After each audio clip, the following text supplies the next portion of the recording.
अस्सलाम वालेकुम दोस्तों, मेरा नाम है मोहम्मद रवाह सलीम और आप देख रहे हैं एचआर स्टूडियो। तो दोस्तों, फिल्म प्रोडक्शन के एक नए लेक्चर के साथ यानी कि लेक्चर नंबर 5 के साथ दोबारा आपकी खिदमत में हाजिर हो गया हूँ। पिछले 4 लेक्चर्स में हमने डिफरेंट टॉपिक्स के ऊपर बात की फिल्म प्रोडक्शन की, जिसमें हमारा स्क्रीन प्ले भी रहा, स्क्रिप्ट भी रहा, सिनेमाटोग्राफी भी रहा और एक हमारा था उसमें कास्टिंग एंड मतलब उस कास्टिंग क्रू के बारे में था, उसकी जॉब रिस्पॉन्सिबिलिटीज के बारे में था।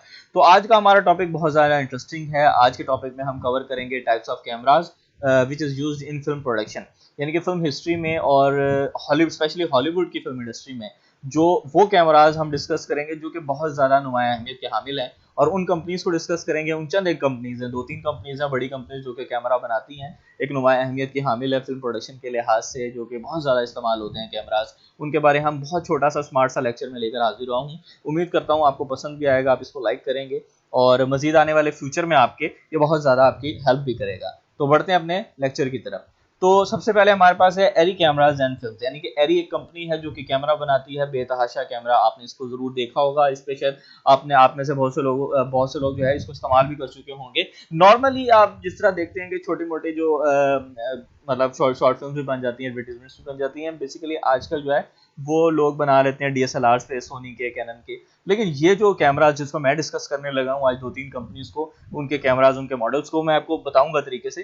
तो ये बहुत ज़्यादा अच्छे लेवल पे जो काम हो रहे होते हैं, बहुत अच्छी बड़ी बड़ी फिल्म प्रोडक्शंस, बड़ी बड़ी प्रोडक्शन हाउसेज जो इस्तेमाल करते हैं वो इन कैमराज का इस्तेमाल करते हैं। ठीक है, वो बहुत ज़्यादा जो है ना इफेक्टिव और बहुत ज़्यादा एक आप कह लें कि बहुत ज़्यादा उनके लिए एक फ़ायदेमंद साबित होते हैं कैमराज, और बहुत ज़्यादा अपने अंदर बहुत ज़्यादा फीचर्स भी रखते हैं। तो इसको डिस्कस कर लेते हैं, थोड़ा सा डिस्कस करेंगे इसको। With 100 years under their belt, यानी कि आप देख लें कि 100 साल इनकी हिस्ट्री है। 20s से स्टार्ट हुआ था और फिर उसके बाद 40s में गए। ठीक है, it was only after second world war and that Arri took off in popularity. ठीक है, तो बहुत ज्यादा पॉपुलर रही है उस टाइम पे। And American eventually got their hands on the compact Arriflex 35 film cameras they had heard so much about, यानी कि एरीफ्लेक्स 35 फिल्म कैमरा, ये एक मॉडल है। ये मॉडल मैं आपको दिखा दूं आगे। ये सबसे, आप ये कॉर्नर पे देखें, जहां पर ये देखें एरो देख रहे हैं मेरे, एरीफ्लेक्स 35 सबसे पहले ये वाला कैमरा था जो कि एरी कैमराज वालों ने ये सबसे पहला मॉडल अपना लॉन्च किया था। तो ये सबसे पहला कैमरा था इनका। ठीक है, उसके बाद ये 60s और 70s में many directors breaking studio norms were turning to Arriflex 35 camera. The Ariflex 35BL was used by Martin Scorsese on Taxi Driver and ragging bull. ये टैक्सी ड्राइवर, रैगिंग बुल दो फिल्म थी और ये क्या कहते हैं जो मार्टिन ने यूज किया था, ये डायरेक्टर था। ये कौन सा कैमरा यूज किया था? एरीफ्लेक्स 35BL। तो एरीफ्लेक्स 35BL भी आप तस्वीर में देख सकते हैं सामने, मैंने यहाँ पर इसकी इमेज लगाई है। ये एरीफ्लेक्स 35BL, यानी कि आप देख लेना कि वक्तन फवक्तन ये कितना बेहतर से बेहतर होते गए। ये मैं आपको दिखाने की कोशिश कर रहा हूँ कि पहले सबसे पहले इन्होंने ये वाला कैमरा लॉन्च किया, उसके बाद जो है ना एरीफ्लेक्स 35BL, ये एक नया मॉडल फिर इन्होंने दिया इसके बाद।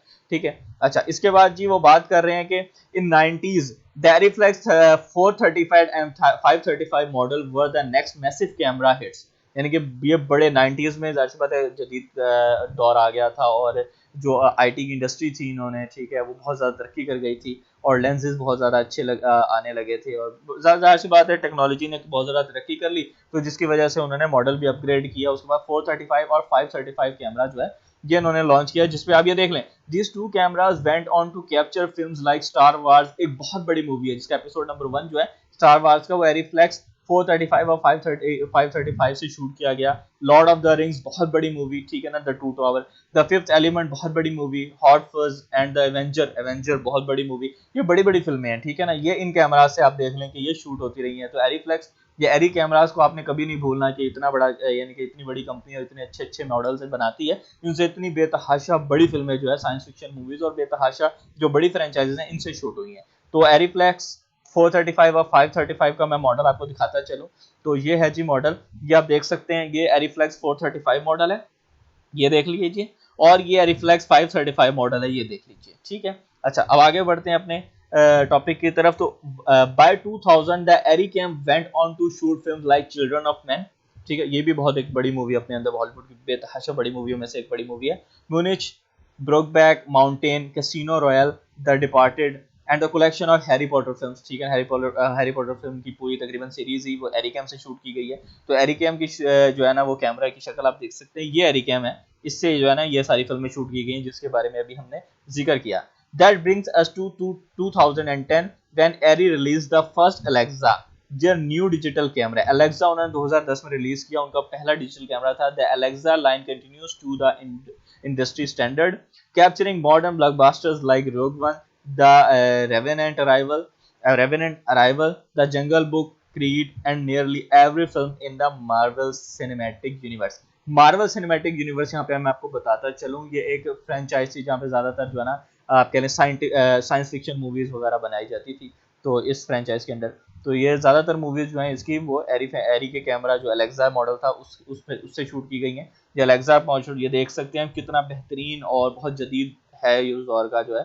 आजकल तो जाहिर सी बात है इससे भी ज्यादा जदीद आ गए हैं, तो डेफिनेटली तो ये उस दौर का बहुत ज्यादा जदीद था। इसके आप लेंस वगैरह आपके फीचर्स देख सकते हैं, बहुत ज्यादा इसके जबरदस्त फीचर्स भी हैं, आप इसको गूगल करके मजीद देख सकते हैं इसके बारे में। लेकिन अभी फिलहाल जो है इस लेक्चर के साथ बंदे रहिए, मजीद आपको और कैमराज और मॉडल्स और ज्यादा दो कंपनीज के बारे में हम डिस्कस करेंगे, उसके बारे में भी आप जान लीजिए, वो अच्छा होगा। 2019 में जो फिल्में बनाई गई एरी कैमरा से वो आपके सामने है। एवेंजर्स बनाई गई, ठीक है, वो एरी अलेक्सा 65 IMX से। यूएस बनाई गई एरी अलेक्सा से, अलेक्सा XXT से, अलेक्सा मिनी से। द लायन किंग बनाई गई, उसके लिए भी दो मॉडल यूज किए वो आपके सामने हैं। IT चैप्टर 2 बनाई गई, उसके लिए भी जो मॉडल यूज किया वो आपके सामने है। अलादीन बनाई गई, उसके लिए दो मॉडल यूज किए वो आपके सामने हैं। तो नाम मैं नहीं लेता चाह रहा, ठीक है सीधी सी बात है, डिफिकल्ट नाम है एरी अलेक्सा XXT, अलेक्सा मिनी, तो आपके सामने ये नाम आप देख सकते हैं, ठीक है। और ये बहुत बड़ी फिल्म्स हैं, ये छांट के निकाली गई हैं वो फिल्म जो कि ब्लॉकबस्टर मूवीज और अपने रेवेन्यू जनरेशन के एतबार से बेतहाशा बड़ी फिल्में कंसीडर की जाती हैं हॉलीवुड की। तो वो जिन मूवीज ये मूवीज जिन कैमराज से बनाई गई हैं, तो मैं उसका बताना चाह रहा हूँ आपको कि इतनी बड़ी बड़ी फिल्में जो हैं वो इन कैमराज से बनी है। इनके बारे में जो इल्म होना और इनके नो हाउ होना बहुत जरूरी है एक फिल्म मेकर के लिए। आगे बढ़ते हैं, रेड कैमरास की बात करेंगे। रेड कैमरा से कौन सी फिल्म बनी, उसके कौन कौन से जो है ना मॉडल्स थे। Red introduce it's first camera इन 2007। 2007 से पहले कोई कैमरा नहीं था रेड का, ठीक है ना। रेड वन के नाम से उन्होंने 2007 में सबसे पहला कैमरा अपना लॉन्च किया, ठीक है। रेड वन आप देख सकते हैं, ये सबसे जो है ना लेफ्ट पे देखिए रेड कैमरा 2007 में ये लॉन्च किया गया था। फिर 2009 Red introduce the digital still and motion capture, ठीक है, DSMC, इसको नाम दिया गया था DSMC। This camera included the Epic Scarlet and Dragon, ये उसके फीचर्स थे अंदर, ठीक है। इन 2000 ये DMC, ये आप ये तस्वीर भी देख सकते हैं सामने DSMC की। इन 2015 red release the DSMC2 system, यानी एक नया मॉडल उन्होंने लॉन्च किया। The DSMC2 brain is available with the several sensor type. फिर उन्होंने कुछ सेंसर इसके बढ़ा दिए, ठीक है, उसके अंदर बहुत ज़्यादा अच्छे फीचर्स भी इन्होंने ऐड किए। और सबसे बेसिकली इसमें जो अहम बात होती है, कुछ इन्होंने जो सेंसर्स ऐड किए वो एक नोटेबल फीचर है इसके अंदर, क्योंकि अब सेंसर कई किस्म के होते हैं। जिस तरीके से हम मोबाइल अगर फ़ोन इस्तेमाल कर रहे हैं, तो लेट्स सपोज अभी कॉल आई है किसी की, तो हमने मोबाइल उलट के रख दिया तो वो साइलेंट हो जाएगा, ये एक उसका सेंसर है, सेंसर फीचर है। अगर आपने वो कान के साथ अटेंड करके लगा लिया तो जो उसकी लाइट ऑन थी वो आपके कान के साथ लगते ही वो ऑफ हो गई। इस तरीके से डिफरेंट फीचर्स होते हैं उसके, ठीक है ना। आप किसी मोबाइल में होता है कि आप हाथ ऊपर से गुजारते हैं तो वो वॉलपेपर चेंज हो जाता है, इस तरह डिफरेंट है। तो इसमें भी डिफरेंट होते हैं कि मतलब वो ऑटोमेटिकली जज कर लेता है, लाइट जज कर लेता है, लाइट कम होती है तो अपनी तरफ से लाइट एडजस्ट कर देता है। ये काफी सारे इसके अंदर फीचर्स होते हैं जो सेंसर्स के थ्रू काम करते हैं। तो सेंसर जिस तरीके से होता है, मोशन ऑब्जेक्ट्स के सेंसर्स होते हैं, काफी ज्यादा इसके अंदर सेंसर्स पाए जाते हैं। तो 2015 काफी एडवांस सिस्टम था DSMC2 का, जिसमें बहुत ज्यादा अच्छे सेंसर्स उसके अंदर लगे हुए थे। Red have been used on major motion pictures particularly to capture VFX heavy sequences. अच्छा, यहाँ पर जब जिक्र हो ही गया है VFX सीक्वेंस का, तो यहाँ पर मैं आपको बताता चलूँ दो तरह के जो है ना सीक्वेंसेस होते हैं, दो तरह की कैप्चरिंग हम करते हैं फिल्म प्रोडक्शन में। वो एक होता है VFX, एक होता है SFX। याद रखिए, ये यहाँ पर लिखा तो नहीं हुआ SFX का, लेकिन बताना मैं यहाँ पर जरूरी समझता हूँ। जब SFX की बात होती है तो साथ ही VFX की बात भी होती है, और VFX की बात होती है तो साथ SFX की भी बात होती है। तो VFX क्या होता है, गौर से सुनिएगा। VFX होता है जब हम science fiction movie let's suppose बना रहे हैं और हमने VFX शूट करना है। VFX इस तरीके से शूट होता है कि जैसे मिसाल के तौर पर हमने green sheet chroma cutting use की और ग्रीन शीट के ऊपर हमने शूटिंग कर ली। अब ग्रीन शीट के ऊपर शूटिंग करने के बाद हमने पोस्ट प्रोडक्शन में उसके अंदर चीजें ऐड करनी है, मतलब उसके अंदर से ऑब्जेक्ट्स निकल आएंगे। अब पीछे आपने जितनी भी बैकग्राउंड चीजें कर रहे हैं, अभी बंदा छलांग मार रहा है किसी चीज के ऊपर, जो भी आपने इफेक्ट्स, आफ्टर इफेक्ट्स जिसको आप कह सकते हैं, ठीक है ना, अडोब आफ्टर इफेक्ट्स पे सारे इफेक्ट्स बन जाते होते हैं। तो आफ्टर इफेक्ट्स जो यूज करते हैं, यानी कि पोस्ट प्रोडक्शन में जो आप इफेक्ट्स डालते हैं उसको VFX कहते हैं, ठीक है। जबकि SFX क्या होता है, SFX आपने वो भी इफेक्ट्स होते हैं लेकिन वो आप प्रोडक्शन के दौरान डालते हैं किसी भी चीज के अंदर। आप अपने प्रोडक्शन के अंदर जो है ना वो प्रोडक्शन के दौरान डाल रहे होते हैं। जैसे एक मेकअप है, अब मिसाल के तौर पे आपने किसी को बूढ़ा दिखाना है या कोई चीज दिखानी है, आप उसको VFX के थ्रू भी दिखा सकते हैं, आप उसको SFX के थ्रू भी दिखा सकते हैं। VFX के थ्रू आप इस तरीके से दिखाएंगे कि उसके चेहरे पे या किसी जगह पे आप ग्रीन मतलब पेंट यूज करके आप चीजें इस तरीके से यूज करके उसको पोस्ट प्रोडक्शन में ले जाके एडिट कर लेंगे, ठीक है ना, उसके फेस को या उसके बैकग्राउंड को, कोई भी चीज जहाँ पे आप एडिट करना चाह रहे हैं। लेकिन SFX में आप क्या करते हैं, SFX में मेकअप आर्टिस्ट होता है जो उसके जो है ना मेकअप को, अब जो उसके फेस को मेक ओवर करता है और उसको उस तरीके से बनाता है जिस तरीके से रिक्वायरमेंट है। तो SFX जो है वो उसी एट द स्पॉट आप प्रोडक्शन के दौरान में जो आप उसमें कर लेते हैं, ठीक है, चीजें ऐड कर लेते हैं, ठीक है ना, आप एफेक्ट्स ऐड कर सकते हैं, वो कर लेते हैं। और बाकी जो चीजें रह जाती हैं वो आप VFX के थ्रू आप पोस्ट प्रोडक्शन में जाके करते हैं। तो ये बेसिकली जो है ना ये बहुत ज्यादा डिफरेंस है इसका, जो एक फिल्म मेकर को जो है वो मालूम होना चाहिए। आगे बढ़ते हैं तो देखते हैं 2019 में जो फिल्म शूट की रेड कैमरा से वो कौन सी थी। बड़ी फिल्में हैं, ठीक है, यहाँ पे हमने निकाल के रखी हैं जो बड़ी फिल्म है वो रैम्बो V है, लास्ट ब्लड, वो DSMC-2 जेमिनी S35 से शूट की गई। फिर है मेलफिसेंट, ये जिससे शूट की गई वो भी सामने है। फिर है ड्रैग अक्रॉस कॉन्सर्ट, ठीक है, ये भी सामने है, ठीक है। Red has also partnered with another camera manufacturer, ठीक है। रेड ने पार्टनरशिप की पेनेविजन से to create the millennium DXL model एक बनाना था उन्होंने, मिलीनियम DXL मॉडल था, वो बनाने के लिए उन्होंने रेड ने पार्टनरशिप की पेनेविजन से। It's a Panavision camera using red sensor technology, क्योंकि जो सेंसर सबसे अच्छे सेंसर्स जो थे वो रेड बनाता था, ठीक है, जबकि कैमरास तो वैसे ही मशहूर थे एरी के, ठीक है। तो वो जो है इस तरीके से एरी के मशहूर थे। फिर इन्होंने क्या कहा कि रेड ने पेनेविजन के साथ जो है ना पार्टनरशिप कर ली, ताकि जाहिर सी बात है आपको पता ही होगा मार्केट में एक वो होती है कि भाई हम आगे निकले, हम आगे निकले। तो रेड को भी जाहिर सी बात है जरूरत पेश आई कि हम आगे निकले, कंपटीशन का दौर है। तो उसने फिर जो है पेनेविजन के साथ पार्टनरशिप कर ली ताकि जो है एक अच्छा कैमरा बनाया जा सके। तो फिर अपकमिंग फिल्म जो थी जो उसमें आनी थी उस दौर में, upcoming film using the Panavision Millennium DXL include the New Mutants, ठीक है। अब आप देख सकते हैं आगे कि पेनाविजन कैमराज एंड फिल्म्स के बारे में देखेंगे। अब इन 1953 1953 में पेनाविजन ने अपनी कंपनी स्टार्ट की जो कि सिर्फ एनामॉर्फिक लेंसेज बनाती थी उस वक्त, ठीक है। The company expanded into general motion picture equipment, फिर बाद में उन्होंने अपनी जो है वो इक्विपमेंट्स को एक्सपेंड किया, अपनी कंपनी को एक्सपेंड किया और बनाना शुरू किया, और मजीद फिर उन्होंने कैमरा और लेंसेज मजीद उसके ऊपर फोकस किया और उस पर काम करना शुरू किया और फिर उन्होंने बनाया। और फिर बात जाहिर सी बात है, फिर उन्होंने रेड ने जब इनके साथ पार्टनरशिप कर ली तो फिर उन्होंने फिर बड़े फिर उन्होंने जाहिर सी बात है प्रोजेक्ट्स लिए और बड़े इक्विपमेंट्स बनाए, कैमरास बनाए, ठीक है, और बहुत आगे निकल गए। इन 1972 Panavision introduced the Panaflex 35mm camera. अब 35mm ये जो है ना, ये देखें 1972 में Panaflex 35mm कैमरा जो है वो ये था, ठीक है, ये आपके सामने यहाँ पर ये था। It was an instant hit, subsequent model went on to shoot, यानी कि उसके बाद आने वाले जितने मॉडल थे, ये पहला उनका कैमरा था आप कह लेंगे, तो उसके बाद जो आने वाले जो कैमरास थे वो इंतहाई जबरदस्त थे और उन्हें बेइंतहा जो है ना बड़ी मूवीज को कवर किया है, जैसे कि Back to the Future, Star Wars, the Empire Strikes, जो एम्पायर स्ट्राइक्स बैक इसकी जो सीरीज थी, Golden Eye, Batman Returns and LA confidential. In the 90s Panavision release the millennium camera series. अब जो है ना मिलीनियम कैमरा सीरीज आई उसकी, जो रेड की पार्टनरशिप के साथ फिर उन्होंने लॉन्च की, which went on the capture films like Sixth Sense, Donnie Darko, Harry Potter and the Sorcerer Stones and X-Men, यानी कि इतनी बड़ी बड़ी फिर उन्होंने मूवीज कवर की। यानी कि फिर आप जब देख लें कि ये जो मिलीनियम सीरीज है ना वो ये है, ये जो इनका फाइनल है, ये रेड की स्पॉन्सरशिप से या जो रेड की पार्टनरशिप से इन्होंने फिर चीज जो बनाई अपनी, यानी कि जिसके अंदर लेंसेज तो पेनाविजन के आप समझने लगे हुए थे, बाकी सेंसर्स और टेक्नोलॉजी मिलके फिर उन्होंने पेनाविजन और रेड ने मिलकर बनाई थी और मिलीनियम सीरीज कहलाई। और मिलीनियम सीरीज के भी कई सारे फिर आगे मॉडल्स हैं। तो ये वो सीरीज थी जो फिर इन्होंने बनाई, जो एक बेहतरीन कैमरा है, बेहतरीन। फिर 2019 में जो फिल्में शूट की गई फिल्म पेनाविजन कैमरा को यूज करते हुए, उसमें जो नोटेबल फिल्म्स है वो Once Upon a Time in Hollywood, एक बड़ी फिल्म, स्टार वार्स, ये एक बड़ी फिल्म, ठीक है। ये उसमें जो जो मॉडल्स यूज किए गए हैं वो आपके सामने है कि कौन कौन सी कंपनी के कौन कौन से मॉडल्स हैं वो यहाँ पर यूज किए गए हैं कैमरा बनाने में। Films with multiple cameras. अच्छा, यहाँ पर एक बात जो है ना आपको भी तब से जो है वो तंग कर रही होगी कि भाई अब एक ही कैमरा से पूरी फिल्म किस तरीके से शूट की गई या एक ही मॉडल से पूरी फिल्म किस तरीके से शूट की गई। तो होता इस तरीके से है कि सेम मॉडल के जाहिर सी बात है कई सारे कैमराज होंगे जो फिल्म शूट की गई, और या मतलब एक ही कंपनी के कई सारे मॉडल्स होंगे, ठीक है, कई सारे अलग मॉडल्स होंगे जिससे वो फिल्म शूट की गई।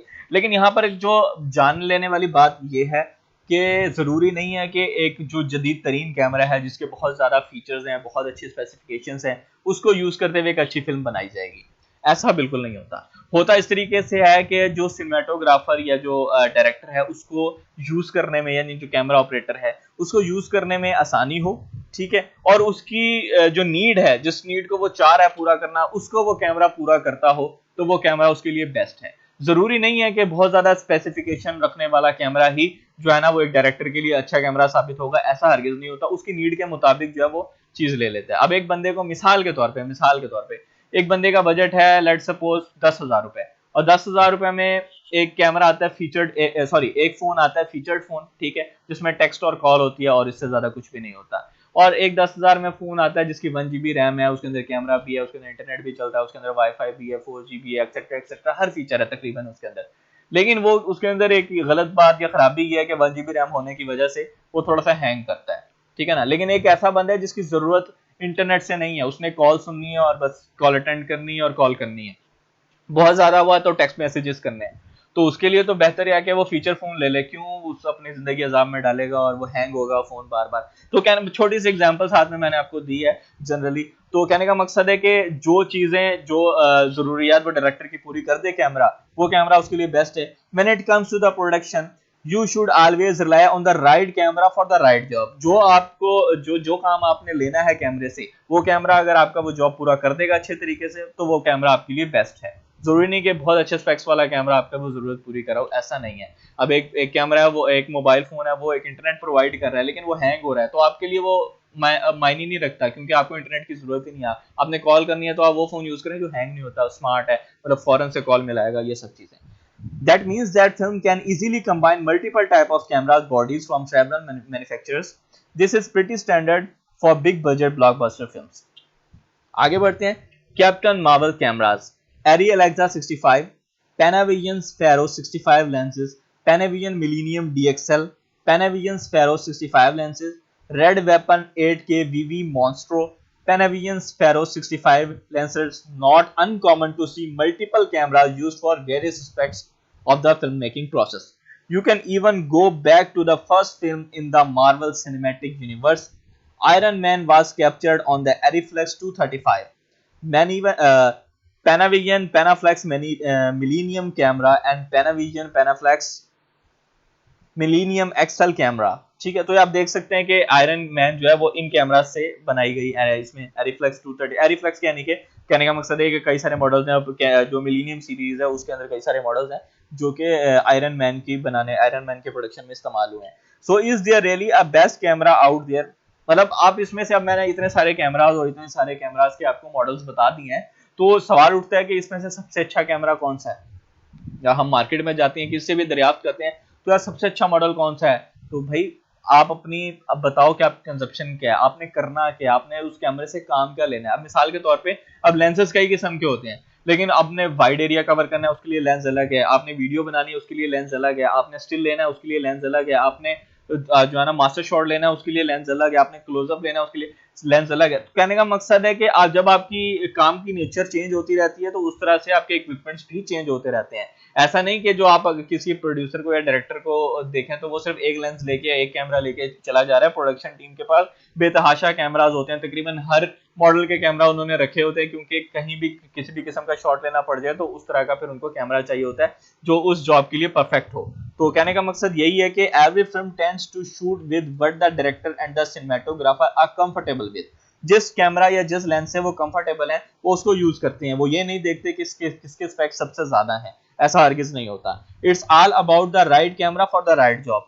जो काम आप लेना चाह रहे हैं वो कैमरा अगर आपको करके दे रहा है, उस जॉब के लिए कौन सा कैमरा बेस्ट है ये देखना जरूरी है, not the camera with the best specs. Okay, अच्छा, अब देख लीजिएगा कि आने वाले लेक्चर में, यानी कि लेक्चर नंबर 6 में हम बात करेंगे साउंड इफेक्ट्स इन फिल्म प्रोडक्शन के बारे में। और उम्मीद करता हूं कि आज का जो लेक्चर है वो आज आपको समझ भी आया होगा, और आई होप कि इससे आपने बहुत ज़्यादा फ़ायदा उठाया होगा और इन फ्यूचर इससे बहुत ज़्यादा फ़ायदा उठाएंगे भी। और मज़ीद ये कि आप जो जिन कैमरास के बारे में, जिन कंपनीज़ के बारे में हमने डिस्कस किया थोड़ा सा, उसको मज़ीद आप एक्सप्लोर करें गूगल से, उसके फीचर्स को जानें, और मज़ीद मैं इंशाल्लाह आने वाले लेक्चर्स में आपको इनके फीचर्स भी बताऊँगा। तो अगर कुछ भी फिर भी अगर आपके जहन में कोई सवाल है, कुछ आप बात पूछना चाहते हैं या अपनी राय से अगर हमें आगाह करना चाहते हैं तो ज़रूर कमेंट सेक्शन में बताइएगा और इंशाल्लाह लेक्चर नंबर 6 के साथ दोबारा हाजिर होऊंगा। तब तक के लिए अल्लाह हाफ़िज़।